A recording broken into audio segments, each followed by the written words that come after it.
I am Linda Bryant reading Chapter 12. When I saw the sheriff's office cruiser in our lot, I didn't want to go in. I thought of calling Barney and asking him to meet me somewhere so I could give him the evidence, but if I did that, I would never live it down.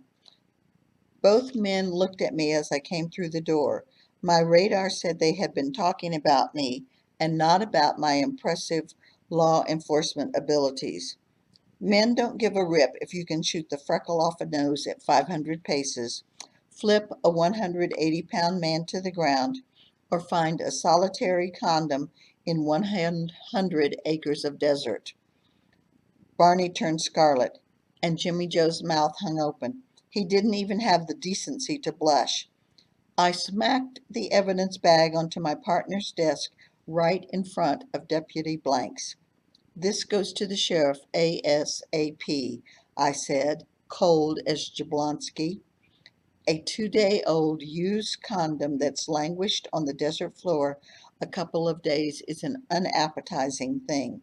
He gaped at it, and Barney seemed mute. I disappeared into my office where I stood at the window with a view, arms crossed, mad at the world. Who knows how long he'd been standing there looking at my backside when I turned around and caught Jimmy Joe Blanks gawking. "I'm busy," I said, with more attitude than a teenaged girl. "You don't look busy." "I'm thinking. My mind is busy." I sat at the desk to hide myself. "How come you don't like me?" "I like you fine. I don't want to date you, that's all." "I want you to give me a chance," Jimmy Joe said. His reptile eyes flashed with emotion. "Or maybe it was only the thrill of the hunt. I could make you happy." "I can't be happy right now, Jimmy Joe." "Sure you could if you'd let me in." He sat in my overstuffed chair, which really irritated me. I wondered where big talking Barney was hiding when I needed his help. "I'm the perfect man for you," Jimmy Joe continued to talk about us as if there was one. I thought about the rape, the murder, scary late night footsteps, the condom, my mother, anything but Jimmy Joe Blanks. Finally, my partner stepped up. "The sheriff is expecting you back pronto," he announced in a booming voice. Jimmy Joe stood and leaned over my desk. I stood too, because I was going to smack him to the ground if he tried to kiss me. That would give the good old boy deputy something to talk about. I think Jimmy Joe sensed my plan because he backed away, saying, "I'll call you later. Think about what I've said." "I will." "Jimmy Joe, you take care. Don't call me tonight. I won't be home." "Where will you be?" Barney stuck his head in the door again. I wasn't kidding about the sheriff. After Deputy Blanks left, Barney came in. "What are you going to do now?" "I don't know. Maybe shoot myself." "And shoot and break Shoot's heart?" How callous. "I was talking about your case." "I have about 24 hours to solve this rape." "Well, that gives you an hour for a late lunch with me and 20 minutes for interviewing Sylvia. And with 4 hours to sleep, that leaves a full 19 hours and 40 minutes. No problem for a sharp detective like you, Sherlock. Are you inviting me to lunch, Dr. Watson?" After lunch, we went our separate ways. I headed to Sylvia's cafe. Sylvia speaks with an English accent only slightly diminished by many years in the U.S. and knows everything going on interlingua. In addition to keeping her ear to the ground, she reads and has time for her friends. Mom and Sylvia have been friends since the day they met. They're tough, determined women who want to change everything bad about the world. They plotted for hours about ways to make money for my mom's border health project. "Hey, Rita." Sylvia bounced toward me, but stopped just before reaching me. "Uh-oh." "What's wrong?" Could I talk to you a minute, Sylvia? Well, sure. Let's get some tea and go out on the porch where nobody will hear us and I can smoke. The porch at Sylvia's Cafe is its best asset, not counting the food. It offers an unsurpassed view of the Chisos Mountains, the whole spread of them. You can see for miles into Mexico. Flowers of all varieties bloom from an eclectic combination of containers, few of which are flower pots. Sylvia put her small hand on top of mine. What's up, sweetheart? You don't look so good. I want you to tell me about killing for health. All of it. Killing for health? Why? What about it? What does that have to do with anything? She stopped mid-sentence and blinked at me. Just tell me about it, please. Does this have something to do with Norma's murder? You couldn't think we would actually kill someone. I want to hear about it in your words. Well, your mom and I are writing a screenplay. Some time ago, I was talking to her about helping people in La Linda. She referred to a small village in Mexico on the eastern side of the national park. I was nearly caught by Border Patrol when I came back. Sylvia continued, the need there was great, but they wanted to stop me. One child had terrible asthma, and I took medicine that helped. They had no school supplies. You should have seen their faces when I brought out the paper and crayons. None of those kids had ever seen a doctor until I took your mother over there. I made the comment that I'd do anything to help those people and might have to kill for them. It was a joke, but we coined the phrase killing for health. If someone got in our way or disagreed with our mission, we would look at each other and say, killing for health. It was our way of saying we wouldn't be stopped and nobody better mess with us. As you know, we're really quite harmless. She took a quick, shallow puff from her cigarette, as was her custom, and scooted back in the chair, her small face creased in concern. You do know we would never actually kill anyone, don't you? Yes, I know, but look at this. I handed her the evidence bag. Just read it. Don't take it out of the bag. Here, turn it over. She read aloud and started to laugh, then choked. Where did you get this? Your mom threw it away. It doesn't mean anything. Were you present when Mom wrote this? Well, sure, but we were kidding around. Not kidding as much as daydreaming about who needed to die for the good of the health of people along the border. We were trying to get into writing, but your mom was bothered by something she heard from in the community about her stealing money from the project. That's why she wrote that Norma was the first to go, because Norma started that gossip. I assure you, it was harmless thoughts put on paper, and months ago. That's all it was. You don't have to convince me, but this paper was found by Stanner, and it makes Mom look guilty. Of course, there's an explanation, but I'm afraid she'll become a serious suspect. Where were you yesterday morning? I was here, like always, and opened at 6. The Sunday morning breakfast crowd started coming about 8:30. We stayed busy until after lunch. I was cooking, so I couldn't have left even if I had wanted to.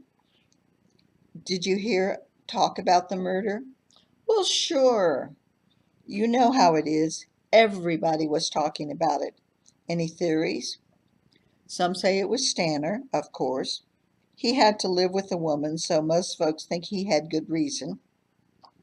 Then there was the stranger theory, and the pick someone up in a bar theory, the jealous lover theory, tons of theories, but none likely. Someone mentioned Doctores Frontierosos, but not your mother specifically. Well, if you hear anything at all that you think might help, will you call me? You know I will. She patted my hand and took a delicate sip of iced tea. Don't you worry, sweetie. Your mama is innocent, and the real killer will turn up soon. Later that afternoon, I called the sheriff. I have two young men with me, Sheriff Ben, and I'd like for you to hear what they have to say. Eddie Santos and Rick Florence walked from school to my office and spilled their guts. They sobbed a horrific story that rang sad and true. I'm going to put my phone on the speaker function so we can hear each other, I said. I'm ready, Deputy Ricos. Good afternoon, boys. They mumbled their hellos to the sheriff. I introduced them and explained that they were 15 and in high school with Wayne Dooley. What would you like to tell me? Asked the sheriff. The boys were speechless, so I got things started. Sheriff, they were with Wayne when he raped Mandy. I want to hear it from them in their own words. Okay, Eddie, let's start with you, I suggested, since he was slightly more talkative. We didn't know he was going to rape her, Eddie said, then stalled. Keep talking. Tell the sheriff what you told me. Wayne said we were going to take her home, and then when he turned down the school road and pulled off towards the creek, we just thought he was going to scare her. You know, take her where those old trucks are. It's spooky at night. Okay, keep going, Eddie, I prodded. He began speaking rapidly in Spanish, which I understood, but the sheriff doesn't. Take your time, I told him in Spanish, but please speak English. Oh, sorry. Wayne pulled into the landing strip, and when we got out, he said we were going to give Mandy what she wanted. We thought he meant beer or drugs or maybe cigarettes. We didn't know he was talking about sex. Tell the truth, Eddie, interrupted Rick. We knew from the way he was talking before. We were just scared, and we wanted it to be those other things. Okay, that's the truth, Sheriff. We were scared. We about pissed our pants. We were so scared. We didn't think he'd really do it. Right, Rick? Right. But he was looking for a condom, and then he asked us to hold her down. And you did? They began to cry in unison. Yes, we did. What happened next? Asked the sheriff. Mandy tried to run away, and he hit her hard, and she fell. She was crying and trying to kick him. That's when we held her because he said he'd kill all of us and leave us in the old truck graveyard. Rick interrupted him again. Tell the whole thing, Eddie. I didn't want to say it because Deputy Margarita is here. She's a big girl, Sheriff Ben said. You can say what you need to say. Eddie took a deep breath. He said he would cut our balls off and leave us in the old trucks to die in the dark. They began crying again, and then Rick burst out. We didn't want to do it. You mean you didn't want to hold Mandy down? Yes, sir, we didn't want to. It's the most terrible thing we ever did. I want you boys to come up here tomorrow with your parents and make a formal statement. Our parents? We can't take a formal statement from you without your parents or your attorney present. I guess your parents don't know about any of this? Both boys looked at the floor, and Rick mumbled, We didn't want to tell them. I can understand that, but they need to know this is very serious. I'll help you tell them if you want, I said. By the time the boys finished talking to the sheriff, we had a clear picture of the crimes against Mandy, and enough to charge Wayne Dooley with rape, assault, coercion, kidnapping, terroristic threats, possession of illegal substances, and a long list of first-degree felonies. The sheriff told the boys he appreciated their honesty, but they participated in a serious crime, and he'd discuss it with them further tomorrow. They were white-faced now and still teary, but they agreed. Barney was out on a murder investigation, so I put the sign on the door that said we'd return and to call 911 in the case of an emergency, or the Alpine office. The dispatcher could always find us. Then I took the boys home and helped them tell their parents the truth about Saturday night. They agreed to have their sons at the sheriff's office at 11:30 the next morning. After that, I went to see Mandy. When I'd laid everything out, I discovered she admitted that it was the truth. If the boys gave statements, she would also. She hugged me, cried, and told me I was the most incredible woman she'd ever known. Man, it was one thing to impress Sheriff Ben, but it was really something to impress a teenage girl.